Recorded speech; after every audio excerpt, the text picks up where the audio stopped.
afecta todo lo que hacemos. Usted planea levantarse en la mañana, ¿cierto? Quizás tenga planes de ir a trabajar. Vivimos por nuestra fe, hacemos planes. La fe de algunas personas es firme, la de otras no tanto. Pero mucha gente tiene una fe que titubea. No tienen el fundamento de una fe firme. Pero deseo hablar de todo este asunto de por qué titubeamos en nuestra fe. Si recuerda lo que hemos estudiado los últimos meses en el libro de Éxodo, hemos visto a Dios liberar a los israelitas del yugo egipcio.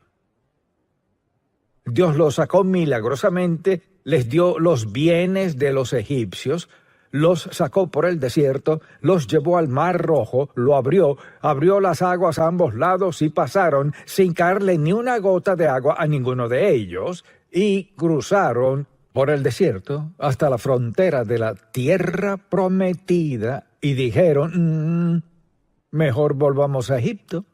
¿Se imagina eso? Haznos volver a Egipto. Esclavitud, escasez, enfermedad, con todo lidiaron, pero justo a orillas de la tierra prometida, no podemos hacerlo. Ese es nuestro contexto, de eso estaremos hablando, pero vayamos a Santiago, capítulo 1. Dice en el versículo 6, pero pida con fe, no dudando nada, porque el que duda es semejante a la onda del mar que es arrastrada por el viento y echada de una parte a otra. Mire, no piense pues quien tal haga que recibirá cosa alguna del Señor. Bien, esa es una declaración impactante, escuche. No piense pues quien tal haga que recibirá cosa alguna del Señor. Así que en este mensaje deseo hablar de cuando titubea nuestra fe. Todos hemos experimentado una fe titubeante en algún modo u otro, y es devastadora para la verdadera realización de los logros en la vida. Dios quiere que tengamos fe firme, mucha atención. Una fe basada en una relación personal con Dios Todopoderoso. No basada en sentimientos, ni en una opinión, ni basada en alguien más, ni lo que alguien crea que debe hacer, sino basada en Dios Todopoderoso. Lo que Dios hará en su vida tiene que ver con nuestra fe. No es pasar tiempo pensando en lo que no podemos hacer o lo que no tenemos, sino pensar en lo que Dios ha provisto para nosotros, lo que ha prometido y lo que permitirá que suceda. Así, pensemos en algunas causas de la fe titubeante. Cuando nuestra confianza en Dios está en conflicto con el razonamiento humano. ¿Qué sucede? Si nos guiamos por el razonamiento humano en lugar de confiar en Dios, no sacaremos provecho de la vida. Al aceptar a Cristo como nuestro Salvador, esto hace. Decimos esto: creo que ahora, al haber aceptado a Cristo como mi Salvador, cuando muera iré al cielo y nada me lo impedirá. Porque Él prometió ausentes del cuerpo y presentes al Señor. Así que lo aceptó como su Salvador. Ahora hay que vivirlo y de eso se trata la fe. Así que nuestro razonamiento humano y nuestra fe entrarán en conflicto muchas veces, sobre todo si escuchamos a otras personas.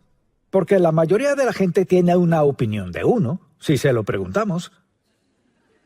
¿Por qué habríamos de escuchar a la gente decirnos lo que hemos de hacer, cómo vivir, en lugar de escuchar a Dios, quien nos creó como individuos singulares? Así pues, una de las razones por las que titubeamos en la fe es el razonamiento humano. Cuando permitimos que nuestros sentimientos dobleguen nuestra fe. Así vive la mayoría. Pues no lo siento. Lo he pensado, he orado por eso, pero no siento que eso sea lo que Dios quiere para mí. Y nos guiamos por nuestros sentimientos que son como las olas del mar que van y vienen. La gente vive así. Ninguna parte de la Biblia insinúa que debamos guiarnos por nuestros sentimientos. Tenemos sentimientos, pero el asunto es este. ¿Viviremos según sentimientos siempre cambiantes que se ven afectados por todo? ¿O viviremos por fe en la palabra de Dios que no cambia? Todo lo demás cambia. Su palabra no cambia.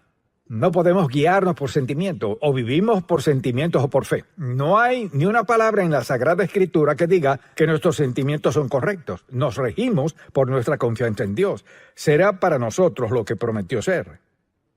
Asimismo, cuando no vemos a Dios actuar en nuestras circunstancias, creo que esto le sucede a mucha gente. Suceden cosas que no esperaban o no habían planeado y no ven a Dios en ellas. Quizás alguien diga, bueno, ¿qué quiere decir con eso de ver a Dios en ellas? Preste atención. La mayoría de nosotros vemos a Dios en nuestras circunstancias cuando estas son buenas. Cuando tengo lo que quiero, voy a donde quiero, manejo esto y visto aquello, vivo aquí, ahí es donde vemos a Dios. Pero ¿qué tal si tocamos fondo y dejamos de tener todo eso? ¿Dónde está Dios? ¿Acaso ha desaparecido? ¿Ha cambiado? ¿El Dios que dijo no te desampararé ni te dejaré, ha cambiado? No. Así que confiamos en Él, aunque no siempre entendamos lo que está haciendo, pero siempre actúa en nuestras circunstancias para cumplir su voluntad y para nuestro bien. Dios es Dios de gran amor y planea guiarnos cada día, no para que todo se nos haga fácil, sino que en lo que sea que Él esté haciendo en nuestra vida, Dios tiene un propósito primordial. ¿Cree usted que Dios siempre obra a su favor? Claro que sí. Quizás no lo parezca, tal vez no lo sienta así, puede que no veamos evidencia alguna, pero siempre obra a favor nuestro. Porque para llevarnos para acá, Dios sabe que, mire, para bendecirnos por aquí no puede ir en línea recta, pues nos dañará por acá atrás. ¿Qué hace entonces? Nos lleva por suficiente dolor, dificultad, adversidad, que para cuando llegamos estamos tan agradecidos con Dios que nos deleita obedecerlo. Nos encanta obedecerlo. De igual modo, cuando escuchamos malos consejos, cuidado con a quien escucha. Quizás alguien diga, bueno, he estado hablando con mis amigos sobre lo que estoy pidiendo a la Dios en oración y ninguno piensa que debo hacerlo. Mire, no escuche a sus amigos. Usted dirá, está diciendo que nunca escucha a mis amigos. No, pero oiga, cuando se trata de decisiones a tomar en la vida, sus decisiones no son las de sus amigos, sus decisiones quedan entre usted y Dios. No se trata de que no busquemos consejo piadoso, pero estos deben ajustarse a la palabra de Dios, a su espíritu y su guía para nuestra vida. Así que, hablando de las causas de la fe que titubea, otra de ellas es esta, cuando nos enfocamos en las circunstancias y no en Dios. Y siempre caemos en esa trampa. Bueno, estas son mis circunstancias. En vez de, estas son mis circunstancias a la luz del gran Dios soberano a quien sirvo, quien me ama incondicionalmente. No son mis circunstancias por sí solas, sino mis circunstancias de las cuales Dios está muy consciente. Él sabe bien por qué estoy, dónde estoy, sabe lo que debería hacer, sabe lo que no tiene sentido alguno, pero es su voluntad. Esto es lo que nos hace caer. Esto es por lo que comenzamos a orar y preguntarle a Dios qué debemos hacer. Y luego, mire, muchas veces al hacer eso y al hablar con nuestros amigos y al ver las circunstancias, decidimos, según nuestras circunstancias, lo que escuchamos y lo que sentimos, decir, pues esa no podría ser la voluntad de Dios cuando puede ser justo lo que Dios quiere. Porque, ¿cómo crecemos en nuestra fe? Al ser desafiados por circunstancias que no son normales, desafiados por algo que no parece lógico, que parece difícil. ¿Por qué Dios me pediría que haga esto? Y a veces lo que Dios está haciendo es impulsarnos a crecer en nuestra fe. Dios siempre está velando por nuestro bien. Cuando nos enfocamos en nuestras circunstancias en lugar de Dios, algo comienza a suceder en nuestra vida. Otra causa es cuando no conocemos los caminos de Dios. Los ignoramos. Si desconozco cómo actúa Dios, entonces me decepcionaré. Alguien dirá, pues, ¿cómo aprendemos cómo actúa Dios? De la palabra de Dios. Y piense en cuántas personas desde que crecen tienen una Biblia, pero nunca la leen.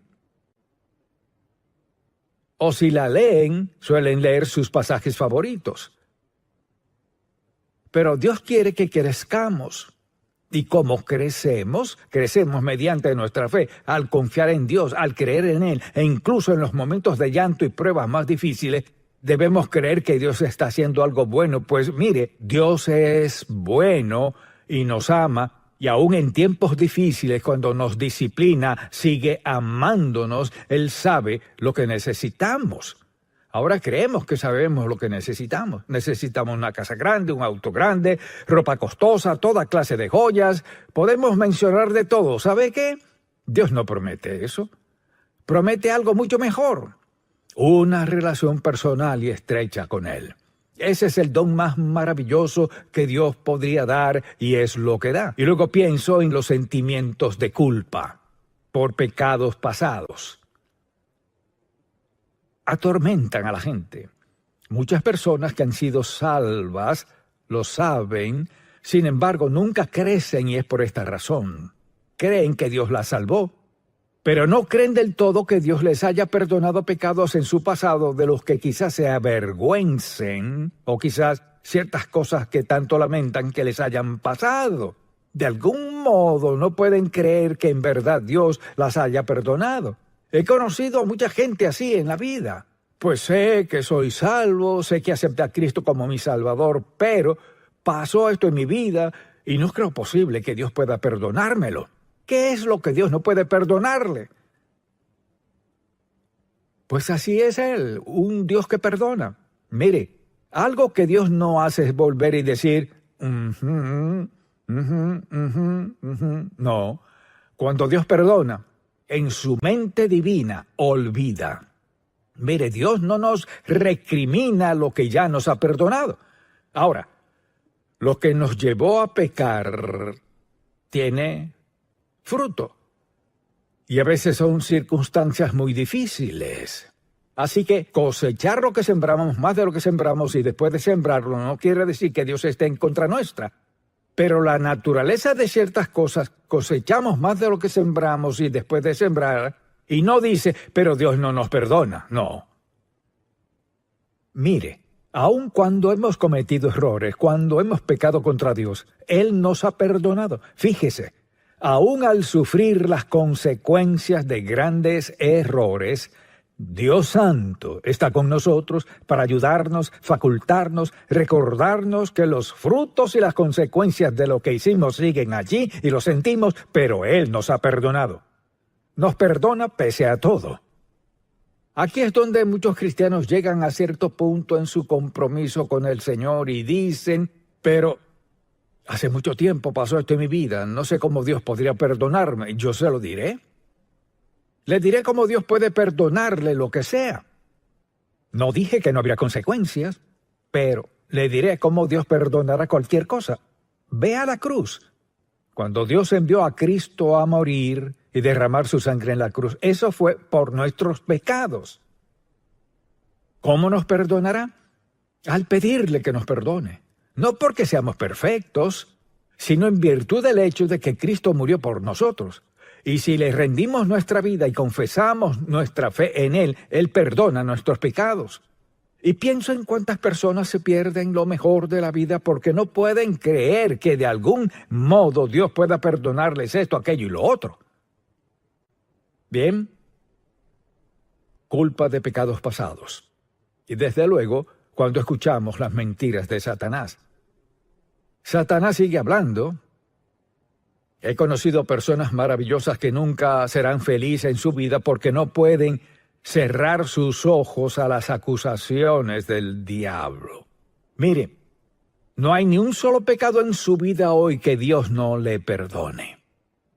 Ahora, si tiene la idea de que pecaré y lo disfrutaré porque la Biblia dice que si lo confieso, Dios me perdonará y me limpiará de toda maldad. Se ha tendido una trampa. Está poniendo a prueba a Dios. Pero Dios lo perdonará cualquiera que sea su pasado. Porque es Dios de amor, de bondad y misericordia. Y ha pagado el precio de nuestros pecados. Dios quiere que confiemos en Él. Y si confiamos en Él, creceremos en nuestro andar cristiano, y si no confiamos, no creceremos. Así que piense en todos nosotros, escuchando las mentiras de Satanás, diciéndonos que no somos perdonados. Somos perdonados. ¿Cómo corregir la fe titubeante? Todos la hemos experimentado en algún momento u otro. ¿Cómo corregimos eso en nuestra vida? Pregúntese. ¿De dónde proceden estas dudas? Vienen del diablo. Satanás quiere que dudemos de que somos salvos y de que somos perdonados, y sigue y sigue y sigue. Él es el origen de nuestras dudas. Dios es maravilloso y nos ama. Y cuando dudamos de Él, el mejor lugar a donde acudir es estrictamente a la palabra de Dios y decir, Señor, ¿qué dices de esto? Así que, pregúntese, ¿de dónde provienen estas dudas? Luego pregúntese, ¿acaso no prometió Dios suplir todas nuestras necesidades? Así es. Él prometió suplir cada necesidad nuestra. ¿Qué le ha pedido usted a Dios que Él no haya hecho y que fuera conforme a su voluntad, propósito y plan para su vida? Dios nunca nos falla. Entonces pensemos en esto. ¿No nos dio Dios la ayuda del Espíritu Santo para facultarnos en todo lo que Él nos pida hacer? Así fue, cuando aceptamos a Cristo como Salvador, el Espíritu Santo vino a morar en nosotros. El Espíritu Santo está allí para ayudarnos a lograr cualquier cosa que Dios nos haya pedido. Él no ha dicho, esto es lo que quiero que hagas, así que hazlo. Él siempre está allí. Es nuestro compañero y es nuestra guía para ayudarnos a hacer y a lograr todo lo que nos ha pedido. Dios nunca nos guiará mal, ni nos desviará de ningún modo en ninguna circunstancia. Él siempre desea beneficiarnos al máximo. La pregunta es, ¿quiere escucharlo con un corazón receptivo? ¿Está dispuesto, está listo a escuchar a la luz de lo que sabe de la palabra de Dios? La Biblia menciona muchos pecados y nos prohíbe participar de muchas cosas en la vida. No cometerás adulterio, no robarás, no matarás, no darás falso testimonio. La lista sigue y la gente lo sabe y pueden citarlo. Pero piensan así: soy una excepción. Soy una excepción. Soy bastante bueno. No soy una persona mala. Nunca he matado a nadie. He escuchado todo lo imaginable de por qué alguien puede pecar contra Dios y por qué es aceptable. Y no lo es. Mire, no importa quién sea, lo que sea, cuánto tiempo haya conocido al Señor, no puede. No se puede cambiar un principio bíblico, uno de los cuales dice, y sabed que vuestro pecado os alcanzará. En segundo lugar, cosechamos lo que sembramos. ¿Y qué sigue? Más de lo que sembramos después de sembrarlo. No podemos cambiar eso. Así que deseo que pensemos en esto. Para una vida de fe, hay que saber lo que dice la palabra de Dios. Dios quiere lo mejor para nosotros. Y lo mejor para nosotros exige algo de nosotros. ¿Y acaso no prometió Dios estar con nosotros en todo momento? Sí. ¿Hay algo demasiado difícil para Dios? No. Al tomar una decisión importante en la vida, mucha atención, no podemos preguntarle a alguien más durante el proceso si se trata de una decisión importante. Algunas personas creen que las grandes decisiones a los ojos de Dios son triviales para nosotros, y las que consideramos muy grandes para Dios no lo son. Dios quiere corazones atentos y obedientes para obtener lo mejor que nos ofrece Dios Todopoderoso. ¿Significa que no hay dolor? No. ¿Que nunca tendremos necesidad? No. Dios sabe lo que hace falta para formarnos, crearnos, convertirnos en las personas que creó, y Él lo hará. O sea, si ha vivido la mitad de su vida y dice, lo arruiné, comience ya. Dios lo tomará allí donde está y le perdonará su pecado. A pesar de su pasado, le ayudará a superarlo. Pero la mayoría de la gente no está escuchando a Dios. Solo hacen lo que les place. ¿Es esta una encrucijada que podría costarme una vida de lamento por mi incredulidad? Esa es una gran pregunta. Al confrontar alguna duda, pregúntese: ¿es esta una encrucijada que podría costarme una vida de lamento por mi incredulidad. Piense en algunas personas que llevan una vida de lamento por decisiones que han tomado. Decisiones que no pueden cambiar. Dios quiere que sigamos su voluntad porque es el mejor camino. Él está dispuesto a contestar nuestra oración, está dispuesto a darnos dirección, dispuesto a perdonar nuestro pecado, dispuesto a ayudarnos de cualquier manera si estamos dispuestos a escucharlo. Pero pregúntese, en el día a día, a diario, ¿tiene usted